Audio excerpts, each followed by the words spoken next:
प्राजक्त तनपुरे आज भाजपमध्ये प्रवेश करणार आहेत। आज भाजपमध्ये प्रवेश करतोय मामा जयंत पाटील यांना भेटायची हिंमत नाही अशी प्रतिक्रिया त्यांनी दिली आहे। मतदारसंघातील अडचणी लक्षात घेऊन आपण हा निर्णय घेत असल्याचं प्राजक्त तनपुरे म्हणालेले आहेत। राष्ट्रवादी काँग्रेस पक्षाचे माजी मंत्री प्राजक्त तनपुरे त्यांच्या आयुष्यातील एक मोठा निर्णय आज घेत आहेत। आज दुपारी 3 वाजता ते भाजपमध्ये प्रवेश करणार आहेत। नेमका ते प्रवेश का करतायत, काय आश्वासन मिळालंय का, थेट त्यांना आपण विचारणार आहोत। एक महत्त्वाचा आयुष्यातला एक निर्णय तुम्ही घेताय, आज भाजपमध्ये प्रवेश करताय, काय कारण आहे तुम्ही आणि असा वेगळा निर्णय का घेताय? हो, आज खरं मोठा निर्णय घेतोय खरं मी। गेली कित्येक वर्ष राष्ट्रवादी काँग्रेस पक्षासोबत मी जोडलेला आहे आणि सध्याच्या परिस्थितीनुसार हा निर्णय काय माझ्या एकट्याचा नाही आहे। ज्यांच्या जीवावर मी राजकारण करतो असे माझे सर्व जे कार्यकर्ते आहेत यांचाही खूप मोठा आग्रह मला त्या ठिकाणी झाला आणि गेली कित्येक वर्ष मधली 2.5 वर्ष सोडता प्रवाहाच्या विरोधातलंच राजकारण मी केलेलं आहे। म्हणजे 2004 साली माझ्या वडिलांचा विधानसभेला पराभव झाला, त्यानंतर मधली महाविकास आघाडीची 2.5 वर्ष सोडता ही सत्तेच्या विरोधात आम्ही संघर्ष करत होतो। कार्यकर्तेही माझ्याबरोबर लढले, परंतु किती दिवस सर्वांचा मत असं आलं आणि आता बदललेल्या परिस्थितीनुसार त्यांच्या देखील राजकीय अस्तित्वाचा प्रश्न बऱ्याच जणांनी माझ्याकडे बोलून दाखवला आणि त्यामुळं कुठेतरी सत्तेच्या आधाराने त्यांचंही राजकारण जिवंत राहील। कुठेतरी 2.5 वर्षामध्ये सत्तेच्या काळात जी कामं तालुक्यामध्ये झाली ती बघता कार्यकर्त्यांचा आणि जनतेचा एक खूप मोठा रेटा माझ्या मागे होता आणि म्हणून हा निर्णय मी आज घेतलेला आहे। ज्या सेक्युलर मतांना तुम्हाला निवडून दिलं आणि ज्या सेक्युलर मतदारांना तुम्हाला थेट मंत्रिपदापर्यंत नेलं त्यांच्याशी तुम्ही प्रतारणा करताय असं वाटत नाही का?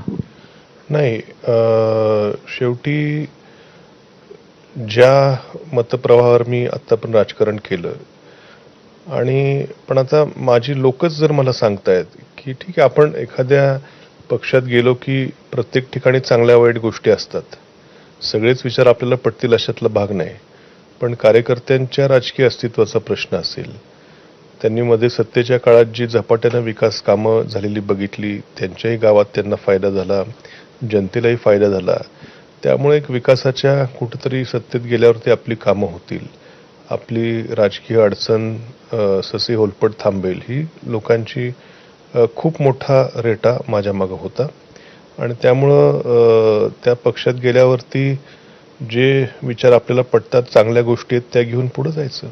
2004 पासून संघर्ष तर करत होता ना तुम्ही सत्तेच्या विरोधात, त्यावेळेस तुम्हाला अडचणी आल्या नाहीत आणि ऐन वेळेला आता ज्यावेळेस राष्ट्रवादी काँग्रेस शरदचंद्र पवार पक्षाला गरज होती असं सातत्यानं त्यांच्या वतीने सांगण्यात होतं, त्याच वेळी पक्ष सोडून जाणं? नाही, असं काही नाही।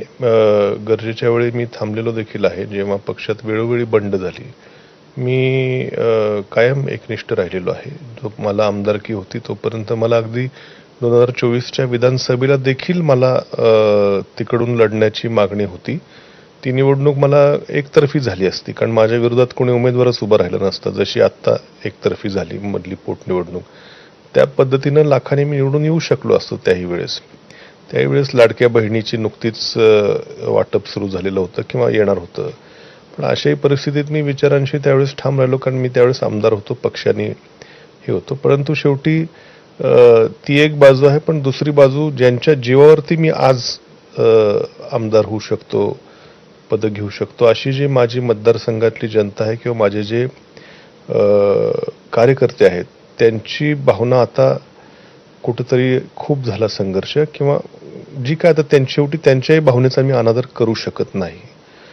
त्यांच्यामुळेच मी आज जे काय आहे ते त्यांच्यामुळं आहे। त्यांनी गेले कित्येक वर्ष माझ्या पाठीशी सुखदुःखात, संघर्षात, सत्तेत सगळीकडे उभं राहिलेले माझे कार्यकर्ते, त्यांचा प्रचंड मोठा रेटा त्या ठिकाणी लागला आणि त्यामुळं मला हा निर्णय घ्यावा लागलेला आहे। आम्ही असेही प्राजक्त तनपुरे बघितले होते, ज्यावेळेस अजित पवारांना भाजपसोबत जायचा निर्णय घेतला त्यावेळेस एकमेव आमदार होता ज्याने त्या पत्रावर सही केली नाही, तो आमदार त्या बैठकीतून निघून गेला होता, ते प्राजक्त तनपुरे होते। आज तेच प्राजक्त तनपुरे भाजपसोबत जाताना दिसतंय। हो, बरोबर आहे। तुमच्या मताशी, तुमच्या विचारांशी, तुमच्या भावनेशी मी सहमत आहे। का? सांगितलं मी कारण तुम्हाला, कारण सांगितलेलं मी तुम्हाला ना, ते आता परत प्रत्येक प्रश्नाला तेच